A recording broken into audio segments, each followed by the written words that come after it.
같이 비전 성구로 인사하겠습니다. 제가 두세 사람이 하면 여러분들이 내 이름으로 모인 곳에는 하시고, 우리 같이 마지막은 나도 그들 중에 있느니라 같이 서로 화답하겠습니다. 두세 사람이 내 이름으로 모인 곳에는 나도 그들 중에 있느니라.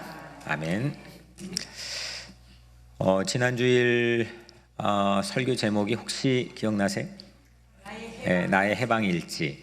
오늘은 나의 항해일지입니다. 프랑스 작가 드니게즈라는 아주 대작가인데 본래는 과학자입니다. 그래서 과학자라 상당히 과학적인 사실에 근거해서 실제 글은 마치 아름다운 동화처럼 쓰는 아주 유명한 세계적인 작가입니다. 제목이 항해일지입니다. 한 3주 전에 읽었던 책인데, 항해일지. 이 책 상당히 세계적으로 유명한 책입니다.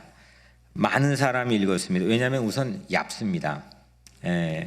얇고 또 예쁜 그림도 있습니다. 이렇게 보인다고 책 장사는 아닙니다. 예쁜 그림도 많이 있고, 또 글이 어린 왕자를 쓴 생텍쥐베리처럼 과학계 문인 중에는 제가 볼 때는 생텍쥐베리 같은 사람. 그래서 너무 아름답고 재미나고 사실에 근거한 그런 항해 일지를 읽었습니다. 이 책의 내용은 탐험 시대, 그러니까 15세기에 새로운 탐험이 전 세계 하나의 트렌드가 됐던 그 시대적 배경을 가지고 있습니다. 한 쾌속 범선, 첫 번째 그 쾌속 범선이라는데 이름이 라벨라입니다. 라벨라의 눈으로, 그러니까 쾌속 범선, 이 배의 눈으로 항로 개척의 과정들을 본 내용의 항해 일지입니다. 그 과정에서 수많은 꿈, 도전, 그리고 그에 따른 좌절, 하지만 꺾이지 않는 희망, 그런 항해 일지를 이 책이 아름답게 들려주고 있습니다. 당시에 15세기 탐험이 세계적 하나의 트렌드였던 시대에 노예를 매매하고 또 원주민을 죽이는 어떤 대륙의 발견들의 역사, 아픈 역사를 가지고 있지만, 이 작가는 라벨라라고 하는 쾌속범선은 이 노예 승선을 거부하고 그런 장면들을 상당히 가슴 아파한 그런 특이한 시각을 가지고 이 책이 우리에게 이야기를 들려줍니다. 특별히 이 라벨라라고 하는 쾌속범선이 세계 일주를 처음 하거든요. 그래서 위도와 경도를 그려줍니다. 이게 과학적인 시각으로 했기 때문에 아마 그 참말일 거라고 생각합니다. 그래서 이 쾌속범선 덕분에 위도와 경도가 있는 지도가 그려지고, 그 덕분에 오늘 우리는 매우 편리하게 세상을 여행하게 됩니다. 내가 오늘 어디에 있지? 나는 그에 따른 어떤 대처와 방안을 해야지? 그거를 알려주는 첫 번째 선구자적인 역할을 이 쾌속범선인 라벨라가 했다는 거죠. 세상은 보통 그 승리자의 역사로 우리는 알고 익숙해 있습니다. 그 승리한 사람의 결과, 처음 누가 발견했지? 그리고 그에 따른 이름들, 이걸 우리는 익숙하게 기억하고 있지만, 이 라벨라가 들려주는 이야기는 그 이면에 묻혀진 도전, 좌절, 용기, 그리고 희망의 과정들을 매우 솔직하게 우리에게 들려주는 그런 좋은 아름다운 책입니다. 오늘 우리가 읽은 사도행전 27장은 바울의 항해 일지와 같습니다. 사실 27장, 28장까지 로마로 가는 바울의 마지막 선교 여정에 배를 타고 가는 항해 일지의 부분을 우리가 함께 읽었는데, 오늘 이 항해 일지, 바울의 항해 일지의 세 가지 대지를 가지고 우리가 함께 말씀을 나누려고 합니다.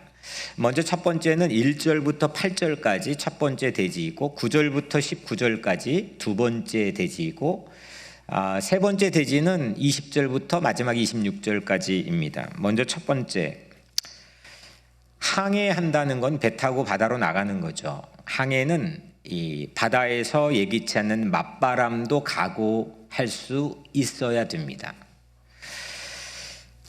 오늘 이 바울은 이 항해를 출항하기 전에 재판을 받습니다.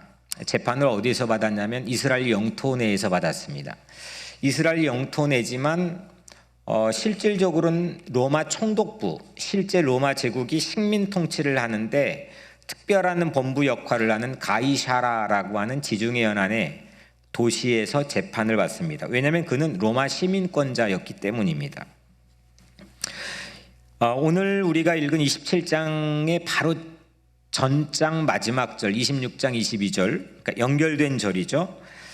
거기에서 그 재판의 판사가 이런 이야기를 재판 끝나고 바울에게 합니다. 이 사람이 만일 가이사에게 상소하지 아니하였더라면 석방될 수 있을 뻔하였다. 그러면 이 판사의 판결이라면 이게 무죄라는 거, 실질적 무죄라는 거예요, 유죄라는 거예요? 무죄라는 거죠. 이해가 잘 되고 있는 겁니다. 바울은 사실상 승소인데 본인이 어느 정도 자진해서 상소를 했다는 겁니다. 어떤 법정에 상소했냐? 황제 법정인 최고법정에 항소를 했습니다. 이유는 하나입니다. 가이사 황제 앞에, 당시 로마 황제 앞에서 설교하려고 상소했습니다. 자기의 죄의 유무 따위는 사실 안중에 없는 겁니다. 그 목적이 자기에게는 훨씬 더 중요한 꿈이었습니다. 그리고 배를 탔습니다. 2절에 아시아 해변 각처로 가려 하는 아드라무테노 배에 우리가 올라 항해할세. 드디어 출항을 합니다. 가이사라에서부터 배를 탑니다. 아드라무테노라고 하는 좀 약간 발음이 어렵죠. 이거 배 이름입니다. 작은 배입니다. 먼저 작은 배에 올라탔습니다. 근데 배에 올라타서 가는데 8절까지의 말씀을 보면 먼저 맞바람이 불어옵니다. 배는 어떻게 해야 바람이 불어야 잘 항해할 수 있을까요? 그렇죠. 뒷바람, 밀어주는 바람, 그 순풍이라고 말합니다. 혹시 옆바람이나 이런 게 올 때는 이게 다 돛을 이용해서 그거를 항해를 합니다. 우리로 말하면 운전대를 여기다 매달아 놓는 거죠. 그런데 그거를 도저히 이 바람을 타기가 어려울 정도의 맞바람이 출항을 하자마자 이 항해 일지에 불어왔다고 기록이 됩니다.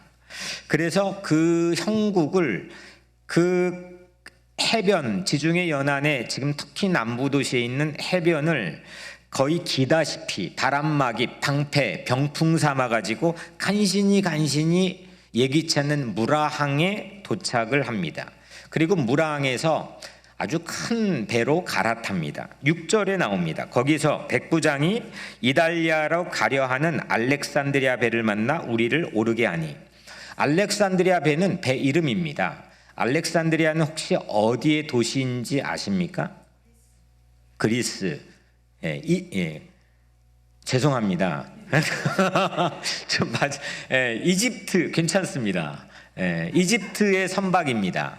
그래서 알렉산드리아는 당시 이집트 최고의 그 도시였고, 그리고 이스라엘 유대 교포가 가장 많이 살았던 곳입니다.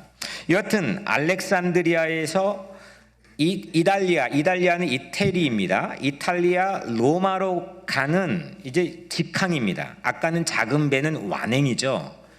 근데 이 직항 큰 배, 길이가 55m, 276명이 탑승했다고 성경은 기록합니다. 이를테면 쾌속 범선입니다.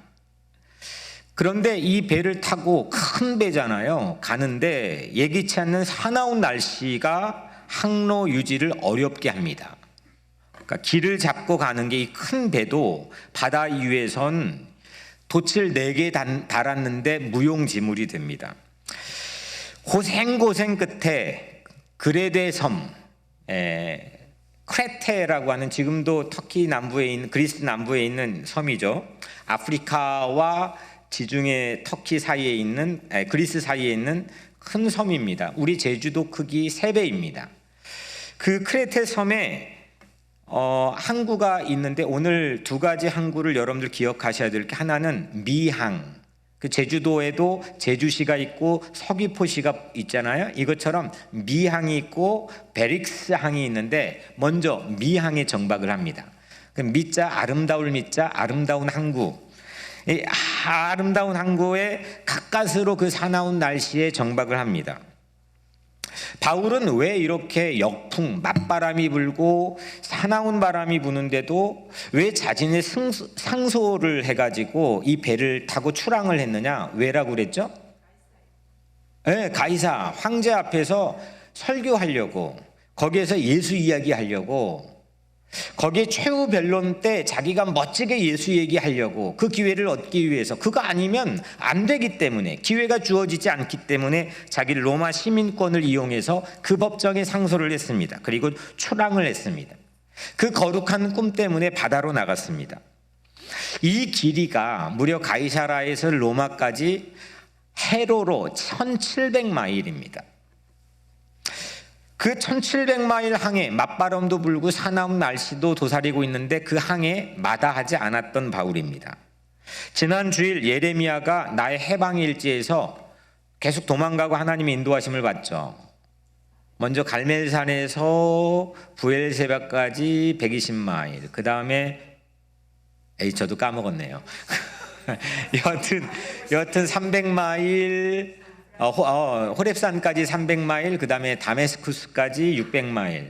뭐 대략 하면 또 다시 북이스라엘 자기 고국까지 왔기 때문에 1200마일 정도를 엄청난 육로로 다녔습니다. 도망 다니고 인도함을 받고 설렜다가 좌절했다가, 이게 예레미야의 나의 해방 일지였습니다. 그런데 1200마일도 이 엄청난 육로인데, 육로보다 훨씬 더 변수가 많은, 이게 노면의 바닥이 보이지가 않잖아요. 이게 어떤 게 일어날지 전혀 알 수 없는 그런 해로로 항해길로 1700마일을 자기가 자진해서 출항해 바다로 나갑니다. 이유는 말씀을 세상 가장 한복판인 로마의 황제 앞에서 선포하고 그 이야기를 들려주려는 꿈 때문입니다. 야, 난 그 기회 한번 잡고 싶다. 거기에 서면 나 이 이야기 할 거야. 이런 아주 가슴 벅차고 설레는 꿈이 이 바울에게 있었던 거죠. 그럼에도 맞바람도 만났고, 오늘 우리 읽은 이야기 중에는 풍세, 그러니까 이게 그 지형이 허락하지 않았고, 또 그래서 지체가 되고 시간이 허비가 되었습니다. 8절, 간신히 그 연안을 지나 미항이라는 곳에 이르니. 잘 따라오고 계시죠? 네, 이제 어디에 도착했어요? 미항에 정박을 합니다. 아름다운 항구라는 미항에 참 간신이라고 써 있습니다. 도착했습니다. 여러분들, 우리도 올해 이제 새해 음력설 첫날인데 꿈을 안고 우리도 출항할 마음도 없으면 문제겠죠. 에이, 뭐 난 그냥 대충 바다 바라보면 뭐 그냥 살지, 뭐 거룩한 꿈이야, 뭐 이렇게 생각하는 사람 많이 있겠죠. 그냥 끌어가니까 사는 거죠. 하지만 여러분들이 오늘 이 시간에 마음속에 있는 거룩한 꿈, 비전, 이걸 끄집어낼 수 있는 기회가 먼저 되면 좋겠습니다. 우리도 꿈을 안고 항해했는데 맞바람 맞을 때가 왜 없겠습니까? 풍세가 길 안 터줄 때 왜 없겠습니까? 분명히 그 타이밍에는 그게 거기에서 이루어져야 되는데 그게 지체되고 연기되고 시간 허비할 때 왜 없겠습니까? 오늘 이 책의 항해일지에서 이 쾌속범선이 이렇게 말합니다. 네가 편하게 보고, 옆에 있는 범선에게 쾌속범선 라벨라가 말하는 겁니다. 네가 편하게 보고 있는 이 지도는 내가 수차례 여행을 통해 만들었다는 사실을 네가 알아? 이겁니다. 지금 편하게 보고 있는 이 지도가, 그래서 그것 기대서 항해하고 있는 너 범선, 내가 얼마나 수차례 여행을 해가지고 만들었다는 사실을 너 알고 있어? 이런 거죠.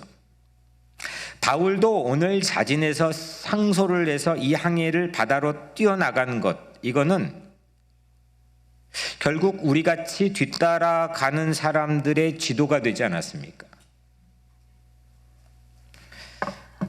엄마 아빠가 사는 삶은 뒤따라오는 자녀들의 지도가 되는 겁니다. 맵이 되는 겁니다. 그럼 뭐 어떻게 자기가 다 잘나서 된 것 같지만은 그게 없으면 어떻게 여기까지 오는 겁니까? 바울이라고 하는 사람뿐만 아니라 신앙적으로 먼저 걸어갔던 그 사람들이 걸어갔던 항해 길, 항해 일지들이 있기 때문에 오늘 우리는 그거를 맵을 가지고 그 길을 따라가는 겁니다. 아니면 그 맵이 있어도 혼란스럽고 난리 나는 판국인데 아마 가는 것조차도 상상도 못할 거라고 생각을 합니다. 이 시대는 이 라발레라는 쾌속범선이 나오기 전에는 남미, 그러니까 아메리카 대륙까지는 발견했지만 이걸 넘어서 태평양이 세상에 있다는 것을 세상은 몰랐습니다. 그래서 이거를 넘어서 바다가 있다는 걸 몰랐기 때문에 세상 대부분은 육지로 덮여 있을 거야 라고 하는 게 당시의 상식이었습니다. 그런데 이 라발레라고 하는 쾌속범선이 아메리카 남미 대륙을 넘어서 아무도 가보지 않는 태평양을 가장 먼저 가서 말하게 됩니다.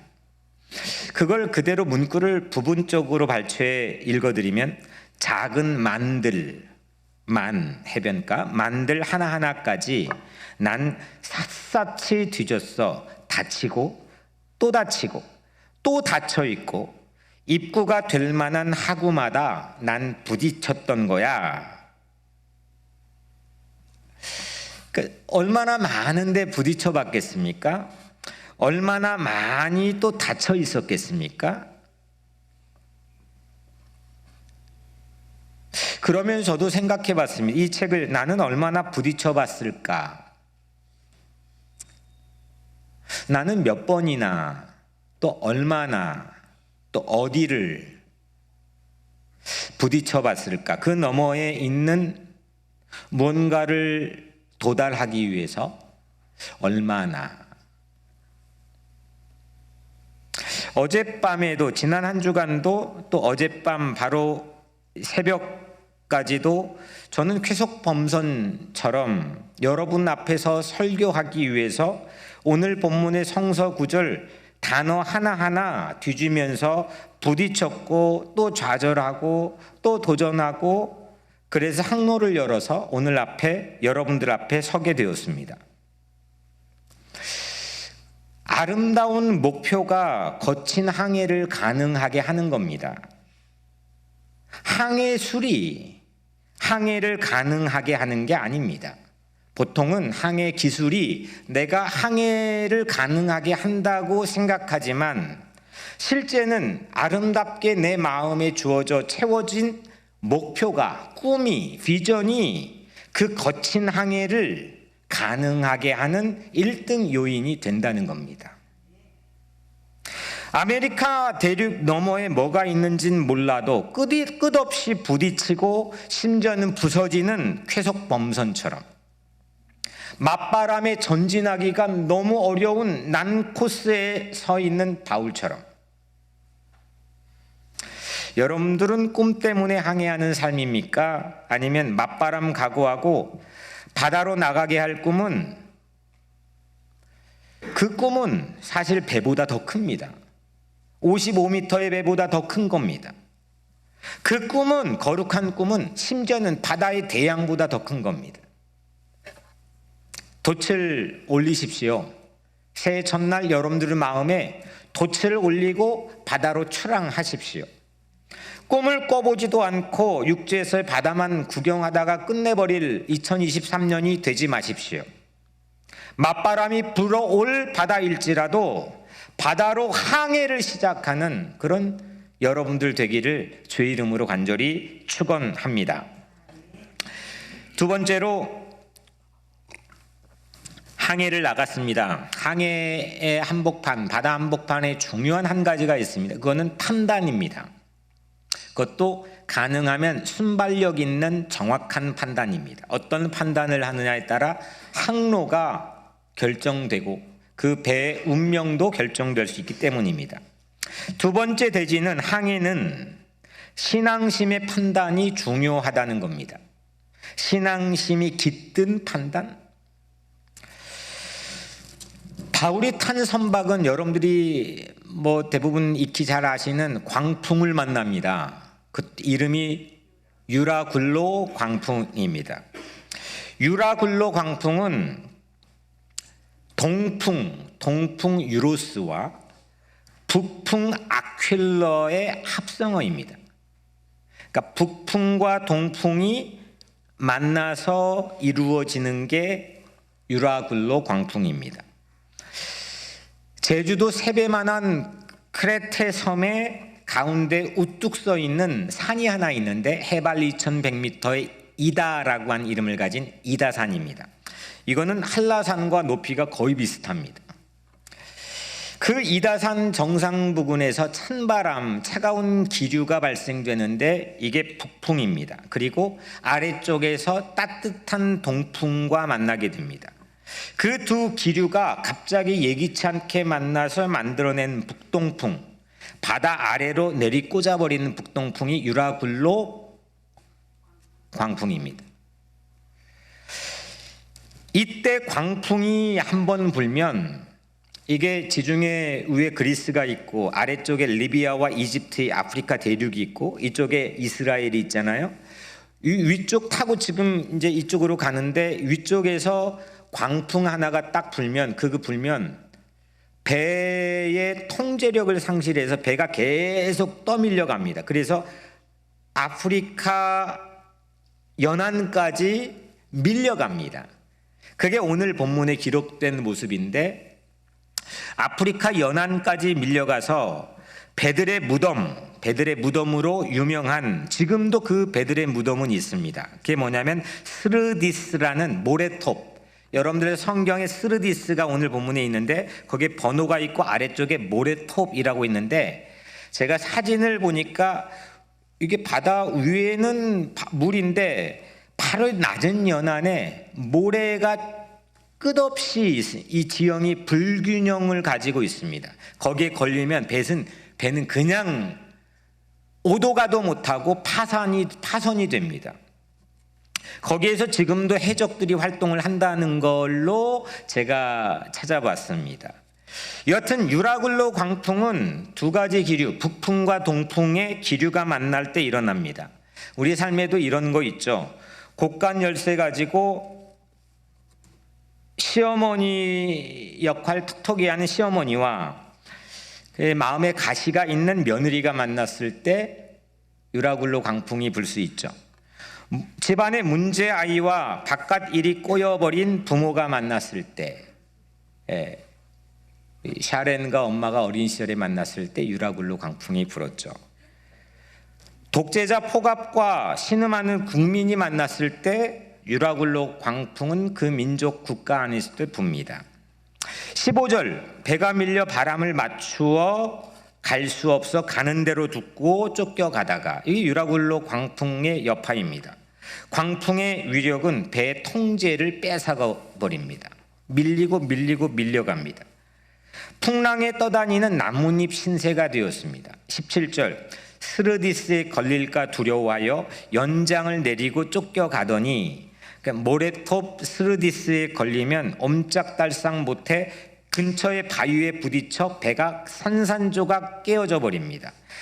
그걸 방지하기 위해 연장을 내리고 배가 움직여지지 않도록 앵커를 내리는 겁니다. 18절 이튿날 사공들이 짐을 바다에 풀어버리고 사흘째 되는 날에 배의 기구를 그들의 손으로 내버리니라.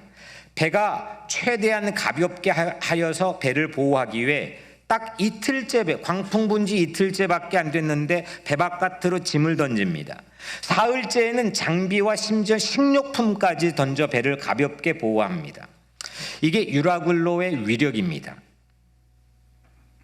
그러면 바울이 지금 탑승하고 있는 길이 55m의 이집트의 선박인 알렉산드리아 배가 유라굴로 광풍을 만난 건 필연일까요? 우연일까요?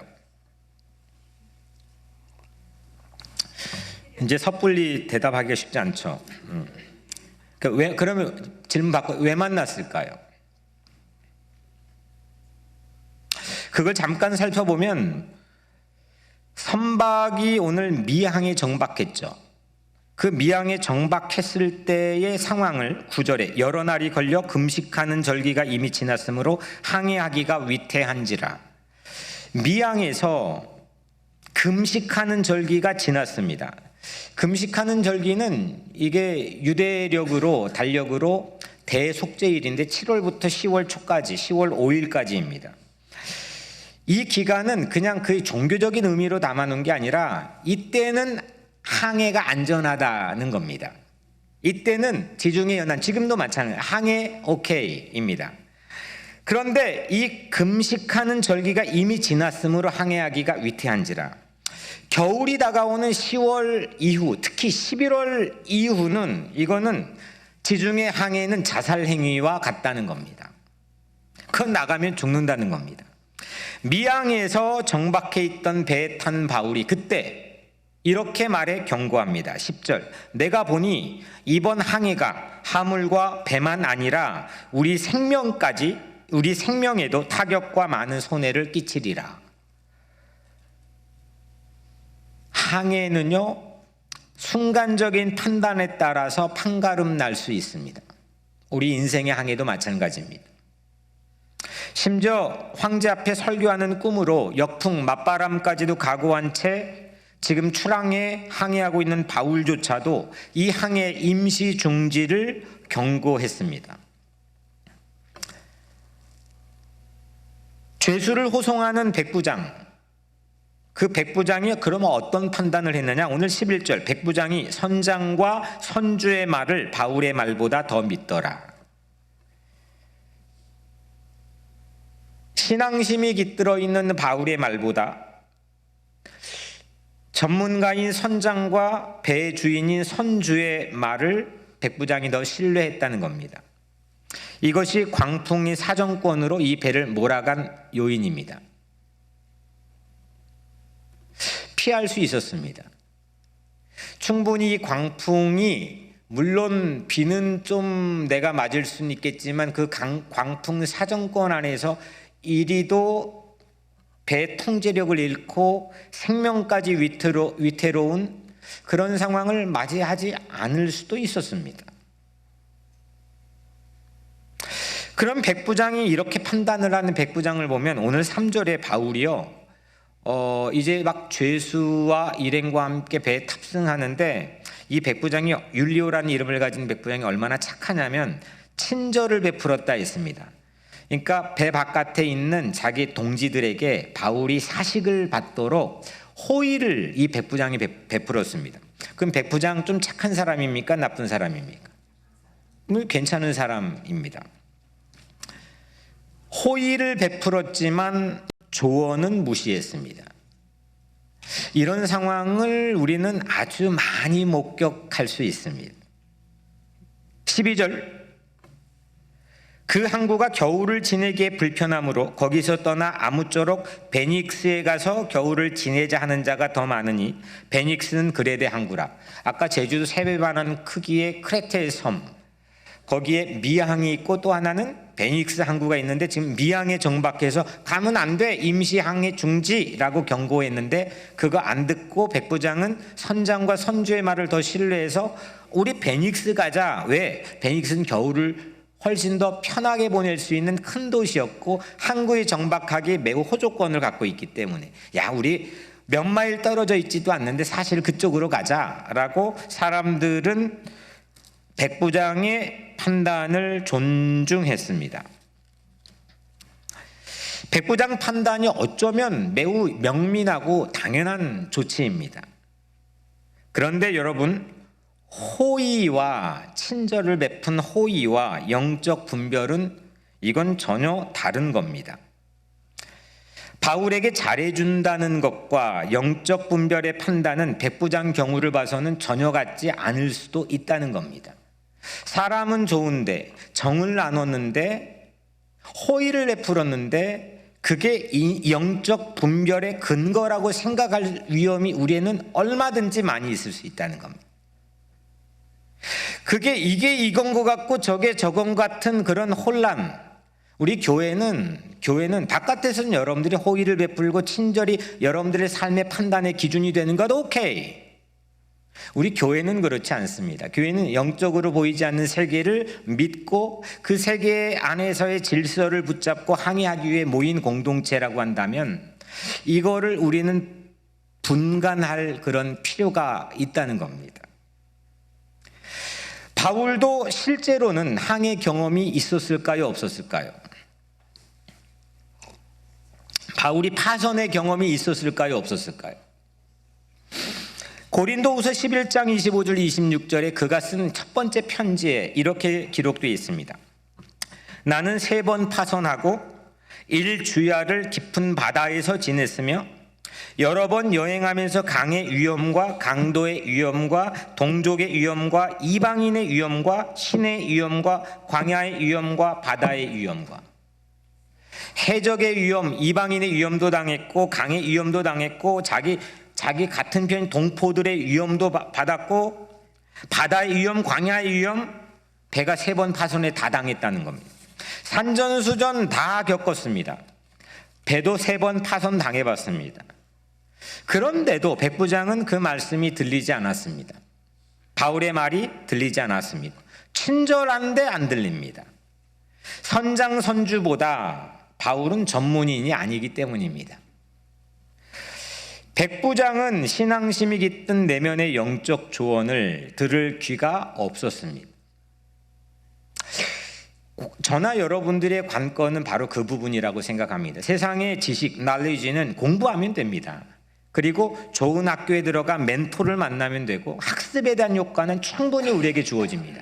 한 10년 저처럼 이 바닥에 30년 정도 있으면 대충 때려잡아서 알 수 있습니다. 그런데 보이지 않는 우리의 삶의 수면 아래에 있는 이 영적인 거는 깨어있고 예민하거나 기도하지 않으면 그걸 들을 귀가 우리도 없을 수 있다는 겁니다. 이게 없으면 우리도 정확한 판단을 하지 못해 자칫 유라굴로 광풍에 내 삶이 내몰릴 수 있고 그 사정권 안에 들어가면 정신을 못 차리고 난리가 날 수도 있습니다. 외적 틀이 갖춰진 전문가 더 신뢰하는 것, 이건 안정을 구가하는 겁니다. 당연한 겁니다. 세상에서는 생존의 법칙 중에 하나입니다. 그런데 그것 때문에 오늘 본문이 우리에게 들려주는 메시지는 그것 때문에 결과적으로 판단 미스했고 들어가지 않아도 될 유라굴로 사정권에 진입해서 계속 인생이 거기에서 맴돌고 거슬러 떠밀려가는 겁니다. 우리 인생 어떻습니까? 여러분들은 어떻습니까? 우리의 항해도 중요한 판단 기로에 서 있을 때가 있습니다. 영적 분별이 절실할 때 적지 않습니다.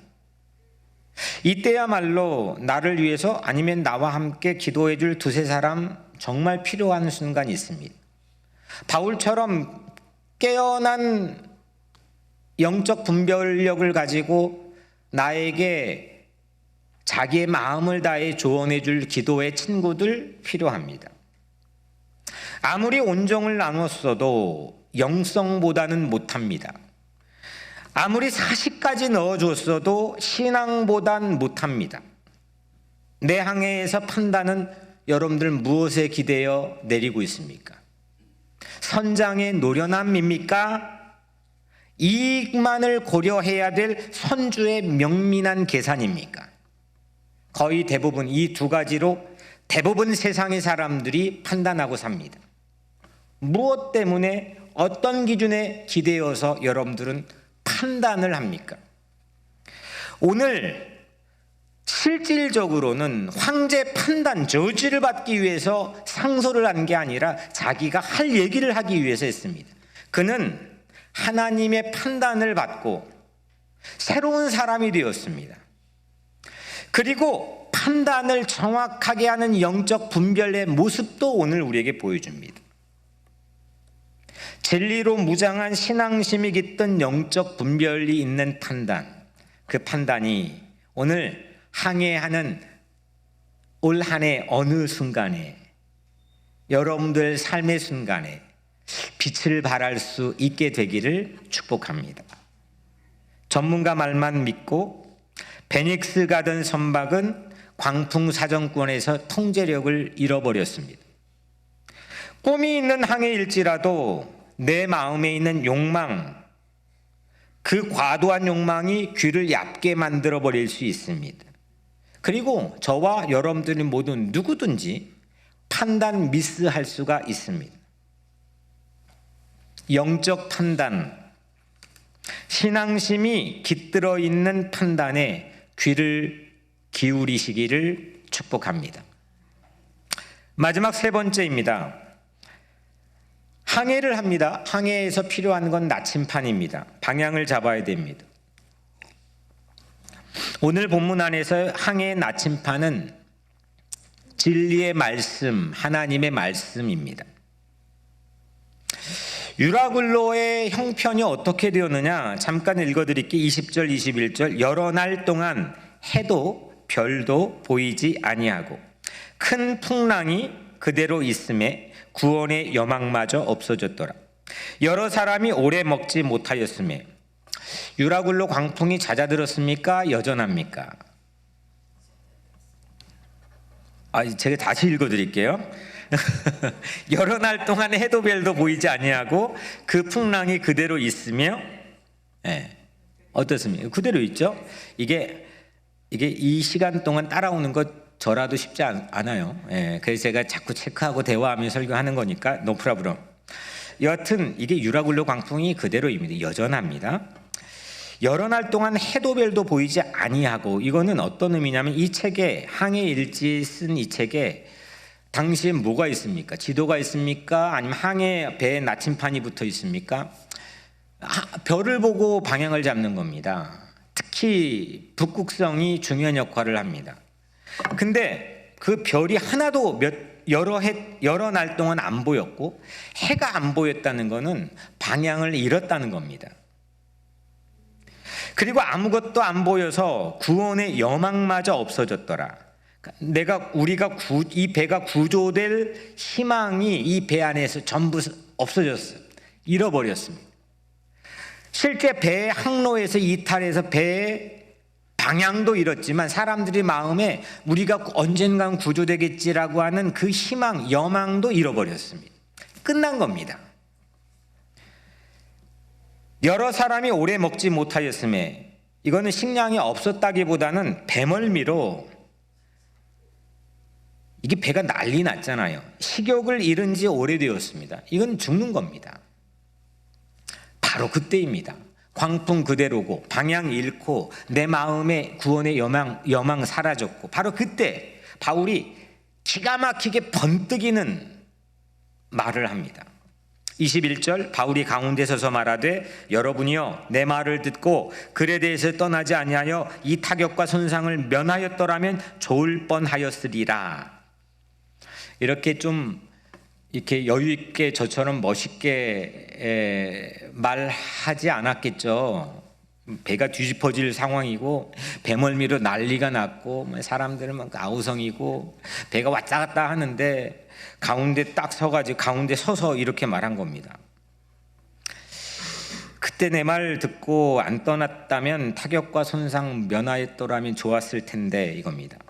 판단 잘해서 미항에 있었다면 실현 우리 일이 아닐 수도 있었을 텐데 그런데 어떻습니까? 지금 출항했습니다. 우리는 뭐 이런 판단 미스 안 합니까? 이미 엎질러진 물입니다. 출항했습니다. 광풍 한복판에 여전합니다. 22절 이어서 그가 말합니다. 내가 너희를 권하노니 이제는 안심하라. 너희 중 아무도 생명에는 아무런 손상이 없겠고 오직 배뿐이리라. 이런 겁니다. 안심하라. 안심하십시오. 지금부터 호전될 겁니다. 배가 파손되고 여러분들의 이익을 보장하는 짐이 바깥으로 던져져 없어졌다고 지난날에 연연하지 마십시오.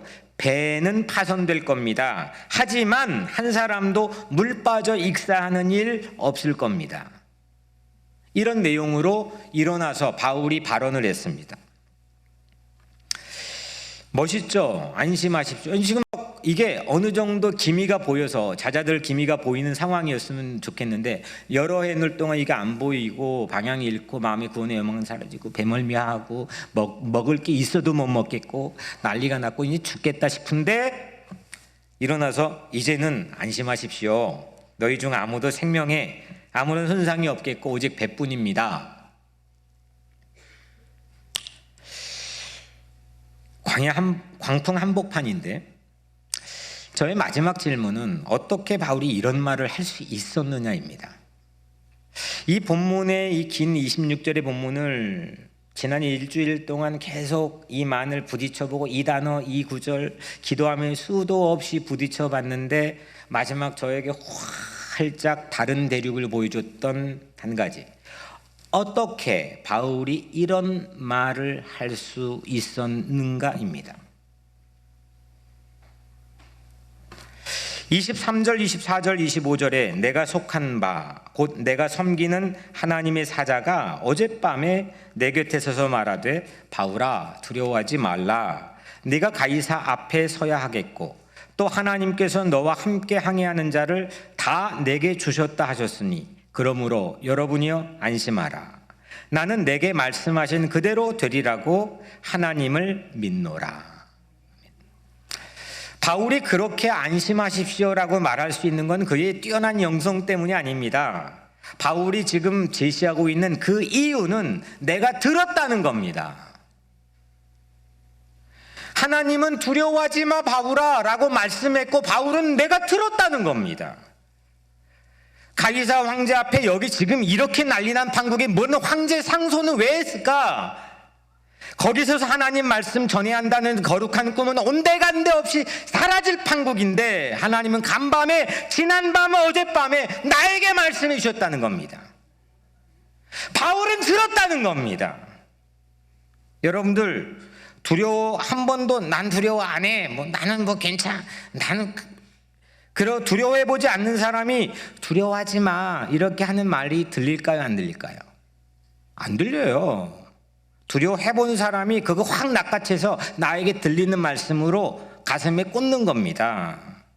불안으로 정말 잠 못 들어본 불면의 밤의 경험이 있는 사람, 전무한 사람, 그런 불안해보지 않는 사람, 그런 사람이 안심하라 이런 말씀이 들릴까요? 안 들릴걸요.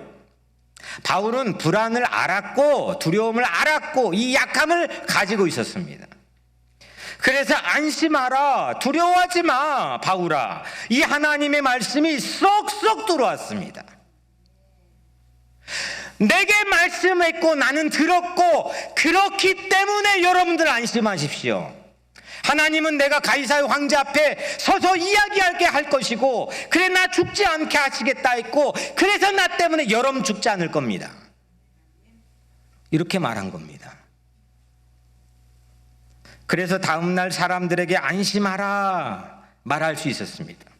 생명은 보존되고 배만 파손되기 때문에 안심하십시오.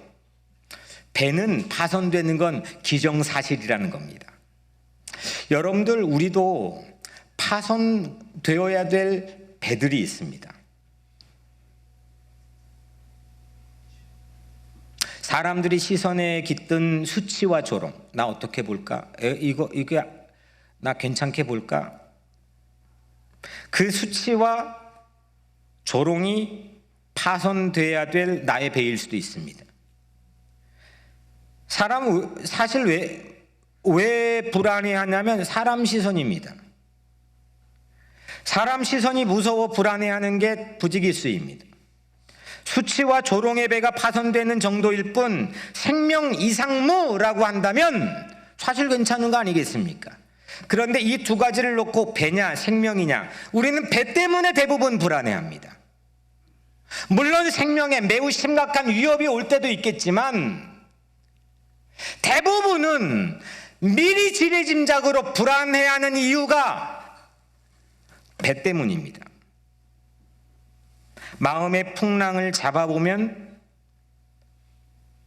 괜찮지 않겠습니까? 무엇 때문에 두려울까? 배일까? 난 생명일까? 무엇이 부서질까 잃을까, 내 명예가 부서질까 잃을까, 그것 때문에 분노하고 그것 때문에 불안해하고 그것 때문에 왁 하고 혹시 그것 때문에 두려워하지는 않습니까? 오늘 마지막 절 26절 기가 막힌 말씀입니다. 그런즉 우리가 반드시 한 섬에 걸리리라 하더라. 배는 파손되고 생명은 보존됩니다. 실제 파손된 배에 나무 판자를 잡고 이것저것 해서 그 섬에 다 전부 다 276명이 한 사람도 죽지 않고 다 걸립니다. 결국 그 섬은 사람들을 다 걸리게 구조하는 섬, 아일랜드입니다. 그런 구조섬이 우리에게도 있지 않습니까? 십자가의 등대가 꺼질 줄 모르는 골고다 언덕이 우리의 구조 아일랜드 아닙니까? 그 골고다 섬에 걸리면 산다는 신앙을 가진 사람들이 크리스찬 아닙니까? 내 건강의 배, 작년 3월 2일 저는 예기치 않게 건강의 배가 한 달 동안 아무것도 못했습니다. 직업의 배, 가정의 배, 내 명예의 배, 모릅니다. 언제 파손될지 누가 장담할 수 있습니까? 배가 만신창이로 내 삶의 배가 파손될지라도 생명은 구조된다는 거 아닙니까? 유일한 구조섬 골고다의 십자가 언덕 때문입니다. 십자가 등대가 서 있는 골고다가 내 생명을 영원히 구조할 수 있는 아일랜드라는 거 아닙니까?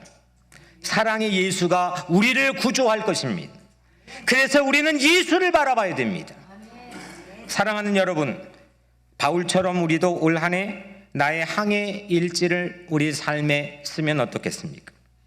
맞바람 각오하고 바다로 나갈 거룩한 꿈 하나 품고 출항해보는 새해 첫날이면 어떻겠습니까? 이 항해 망망대 한복판에 신앙심이 깃든 판단으로 백해무익 광풍에 가능하면 휘말리지 않았으면 좋겠습니다. 항해에서 나침판은 하나님의 오직 진리의 말씀, 그 말씀이 나에게 레마의 말씀으로 들려지는 나의 말씀으로 내 마음에 꽂히기를 주의 이름으로 축원합니다. 안심하라, 네 생명의 위해가 되지 않는다. 당당하고 담대하게 나갈 수 있는 그 말씀이 내 마음의 심장에 새겨지고 채워져서 항해 멋지게 할 수 있는 한 해가 되기를 축복합니다.